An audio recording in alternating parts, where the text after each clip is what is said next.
தமிழகத்தில் திமுக கூட்டணி ஆட்சி என்ற விவகாரத்தில் காங்கிரஸ் கட்சி நாடாளுமன்ற உறுப்பினர் கார்த்திக் சிதம்பரம் மீண்டும் வலியுறுத்தியுள்ளதால் திமுக கூட்டணியில் மீண்டும் குண்டு வெடிச்சிருக்கு. தமிழகத்தில் 2026 சட்டமன்ற தேர்தல் களம் தற்போது சூடுபிடிக்க தொடங்கியிருக்கு.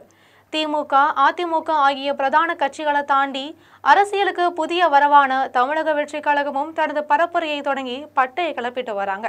தமிழகத்தில் பிரதான எதிர்க்கட்சியான அதிமுகவில் உட்கட்சி பூசல் தொடர்ந்து நீடித்து வரும் நிலையில ஆளும் திமுக கூட்டணியில் சலசலப்புகள் ஏதும் இல்லாம பலமாக இருப்பதா பார்க்கப்படுது. ஆனால் சிவகங்கை தொகுதி காங்கிரஸ் மக்களவை உறுப்பினரான கார்த்திக் சிதம்பரம் பேசிய கருத்து ஒன்று தற்போது பேசும் பொருளாகி இருக்கு. கூட்டணி ஆட்சி தொடர்பான விவகாரத்தை தன்னுடைய பாணியில் பேசி புதிய நெருப்பை பற்ற வைத்திருக்காங்க. தமிழகத்தில் பிரதான கட்சிகளான திமுக மற்றும் அதிமுக ஆகியவை மாறி மாறி ஆட்சி அமைத்து வருகிறது. அவர்கள் கூட்டணி ஆட்சி குறித்த கருத்தை முற்றிலும் நிராகரித்து வராங்க. அண்மையில் கூட்டணி ஆட்சி குறித்த கருத்தை விடுதலை சிறுத்தை கட்சியின் தலைவர் தொல் திருமாவளவன் பேசி விவாதத்தை தொடங்கி வைத்தார். இது தொடர்பான வீடியோ வெளியாகி தமிழக அரசியல் களத்துல குறிப்பாக திமுக கூட்டணியில மிகப்பெரிய விவாதத்தை கிளப்பியிருக்கு.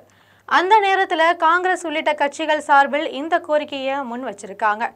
இதனிடையே விழுப்புரம் மாவட்டம் விக்கிரவாண்டியில் நடைபெற்ற தமிழக வெற்றிக் கழக முதல் மாநாட்டில் கூட்டணி ஆட்சிக்கு விஜய் அழைப்பு கொடுத்தது முதல் இந்த விவகாரம் அடுத்த கட்டத்துக்கு நகர்ந்திருக்கு. ஆனால் திமுகவும் அதிமுகவும் இந்த விவாதத்தை பெரிதாக எடுத்துக்கொள்ளல. இந்த விவாதத்துக்கு பிள்ளையார் சொல்லி போட்ட திருமாவளவனோ கூட்டணி ஆட்சியில் நாங்கள் தெளிவாக உள்ளோம், 2026 சட்டமன்ற தேர்தல் அதற்கான காலம் அல்ல என்று அதற்கு முற்றுப்புள்ளி வச்சிருக்காரு. இந்த நிலையில தான் கூட்டணி ஆட்சி குறித்த விவாதத்தை சிவகங்கை தொகுதி காங்கிரஸ் நாடாளுமன்ற உறுப்பினர் கார்த்திக் சிதம்பரம் பற்ற வைத்திருக்காரு.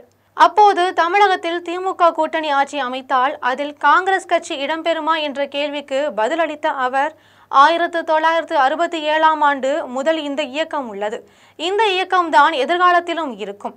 கடந்த 2006ஆம் ஆண்டு இந்த வாய்ப்பு எங்களுக்கு வந்தது. அப்போது அந்த வாய்ப்பை நாங்கள் பயன்படுத்தி கொள்ளவில்லை. அந்த வாய்ப்பு மீண்டும் கிடைத்தால் காங்கிரஸ் கட்சி அதனை நிச்சயம் பயன்படுத்தி கொள்ளும்னு தெரிவிச்சிருக்காரு.